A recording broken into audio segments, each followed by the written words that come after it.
ಅಧ್ಯಕ್ಷ ಸ್ಥಾನಕ್ಕೆ doctor G Parameshwar ಹಾಗೆ ಸತೀಶ್ ಜಾರಕಿಹೊಳಿ ಇವರಿಬ್ಬರು ಹೆಸರು ಕೆಪಿಸಿಸಿ ಅಧ್ಯಕ್ಷರ ಸ್ಥಾನದಲ್ಲಿ ಪಟ್ಟಿಯ ಹೆಸರಲ್ಲಿ ಇತ್ತು. ಇದೀಗ ಕೆಪಿಸಿಸಿ ಅಧ್ಯಕ್ಷ ಸ್ಥಾನದ ರೇಸ್ಗೆ ಮತ್ತೊಂದು ಹೆಸರು ಎಂಟ್ರಿ ಆಗಿರುವಂಥದ್ದು. ಕೆಪಿಸಿಸಿ ಅಧ್ಯಕ್ಷರ ಸ್ಥಾನದಲ್ಲಿ ಬಿಕೆ ಹರಿಪ್ರಸಾದ್ ಹೆಸರು ದಿಢೀರ್ ಮುನ್ನೆಲೆಗೆ ಬಂದಿದೆ. ಒಬಿಸಿ ಕೋಟಾದಡಿ ಅಧ್ಯಕ್ಷ ಗಾದಿಯನ್ನ ಹರಿಪ್ರಸಾದ್ಗೆ ನೀಡುವಂತಹ ಚರ್ಚೆ ಹೈಕಮಾಂಡ್ ನಡೆಸ್ತಾ ಇದೆ ಎಂಬ ಮಾಹಿತಿ ಲಭ್ಯವಾಗ್ತಾ ಇರುವಂಥದ್ದು.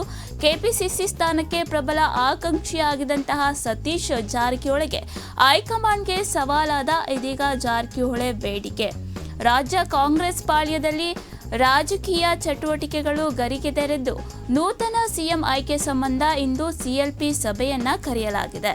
ಡಿಕೆ ಶಿವಕುಮಾರ್ ಅವರೇ ಶಾಸಕಾಂಗ ಪಕ್ಷದ ನಾಯಕನಾಗಿ ಆಯ್ಕೆಯಾಗುವುದು ಬಹುತೇಕ ಕನ್ಫರ್ಮ್ ಆಗಿರುವಂತಹ ಹಿನ್ನೆಲೆ ಅವರು ಹಾಲಿ ಜವಾಬ್ದಾರಿಯನ್ನ ನಿರ್ವಹಿಸ್ತಾ ಇದ್ದಂತಹ ಕೆಪಿಸಿಸಿ ಅಧ್ಯಕ್ಷ ಸ್ಥಾನದ ಮೇಲೆಯೂ ಹಲವಾರು ಜನರು ಕಣ್ಣಿಟ್ಟಿರುವಂಥದ್ದು. ಹೀಗಿದ್ರೂ ಕೂಡ ಈ ಸ್ಥಾನಕ್ಕೆ ಸತೀಶ್ ಜಾರಕಿಹೊಳಿ ಹೆಸರು ಈವರೆಗೂ ಕೂಡ ಮುಂಚೂಣಿಯಲ್ಲಿತ್ತು. ಆದರೆ ರಾಜ್ಯ ಕಾಂಗ್ರೆಸ್ನ ಅಧ್ಯಕ್ಷ ಗಾದಿಗೆ ಈಗ ಮತ್ತೊಬ್ಬರ ಹೆಸರು ಸರ್ಪ್ರೈಸ್ ಆಗಿ ಎಂಟ್ರಿ ಆಗಿರೋದು ಭಾರಿ ಕುತೂಹಲ ಮೂಡಿಸಿದೆ ರಾಜಕೀಯ ವಲಯದಲ್ಲಿ. ಕೆಪಿಸಿಸಿ ಅಧ್ಯಕ್ಷರ ರೇಸ್ನಲ್ಲಿ ಬಿಕೆ ಹರಿಪ್ರಸಾದ್ ಹೆಸರು ದಿಢೀರ್ ಮುನ್ನೆಲೆಗೆ ಬಂದಿದ್ದು, ಒಬಿಸಿ ಕೋಟಾದಿಂದ ಪಕ್ಷದ ಅಧ್ಯಕ್ಷ ಗಾದಿಯನ್ನ ಅವರಿಗೆ ನೀಡುವಂತಹ ಸಂಬಂಧ ಇದೀಗ ಚರ್ಚೆ ನಡೆಸ್ತಾ ಇರುವಂಥದ್ದು. ಮಂತ್ರಿ ಸ್ಥಾನಕ್ಕೆ ಸತೀಶ್ ಪಟ್ಟು ಹಿಡಿದ್ರೆ ಕಾಂಗ್ರೆಸ್ ಹೈಕಮಾಂಡ್ ಎದುರು ಹರಿಪ್ರಸಾದ್ ಹೆಸರು ಪ್ರಸ್ತಾಪ ಸಾಧ್ಯತೆ ಇದೆ. ಹರಿಪ್ರಸಾದ್ಗೆ ಕೆಸಿ ವೇಣುಗೋಪಾಲ್ ಬೆಂಬಲ ಕೂಡ ಇರುವಂಥದ್ದು.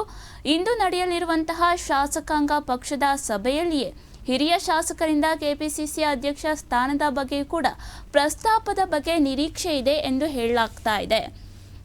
ಇನ್ನು ಸತೀಶ್ ಜಾರಕಿಹೊಳಿ ನೀಡಿರುವಂತಹ ಈ ಬೇಡಿಕೆಗೆ ಇದೀಗ ಹೈಕಮಾಂಡ್ ತಲೆನೋವಾಗಿರುವಂಥದ್ದು. ಕೆಪಿಸಿಸಿ ಅಧ್ಯಕ್ಷ ಸ್ಥಾನಕ್ಕೆ ಪ್ರಬಲ ಆಕಾಂಕ್ಷಿಗಳಲ್ಲಿ ಸತೀಶ್ ಜಾರಕಿಹೊಳಿ ಒಬ್ಬರು. ಇವರ ಹೆಸರು ಮೊದಲಿಂದಲೂ ಕೂಡ ಮುಂಚೂಣಿಯಲ್ಲಿತ್ತು. ಮಂತ್ರಿ ಸ್ಥಾನ ಮತ್ತು ಕೆಪಿಸಿಸಿ ಅಧ್ಯಕ್ಷ ಸ್ಥಾನ ಎರಡನ್ನೂ ಕೂಡ ಸತೀಶ್ ಬೇಡಿಕೆಯಲ್ಲಿ ಇಟ್ಟಿದ್ರು. ಆದರೆ ಅವರ ಈ ಬೇಡಿಕೆಯೇ ಹೈಕಮಾಂಡ್ಗೆ ತಲೆನೋವಾಗಿರುವಂಥದ್ದು.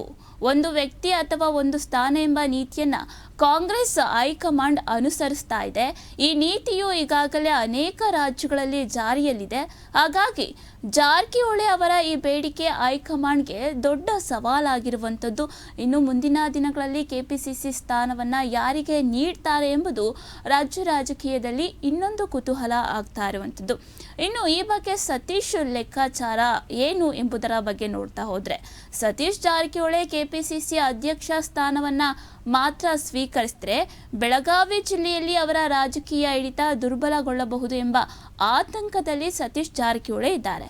ಇನ್ನು ಲಕ್ಷ್ಮೀ ಹೆಬ್ಬಾಳ್ಕರ್ ಅಥವಾ ಲಕ್ಷ್ಮಣ ಸವದಿ ಅವರಂತವರು ಜಿಲ್ಲಾ ಉಸ್ತುವಾರಿ ಸಚಿವರಾದರೆ ಜಾರಕಿಹೊಳಿಯವರ ರಾಜಕೀಯ ಪ್ರಭಾವ ಕುಸಿಯುವಂತಹ ಸಾಧ್ಯತೆಯೂ ಕೂಡ ಹೆಚ್ಚಾಗ್ತಾ ಇರುವಂಥದ್ದು.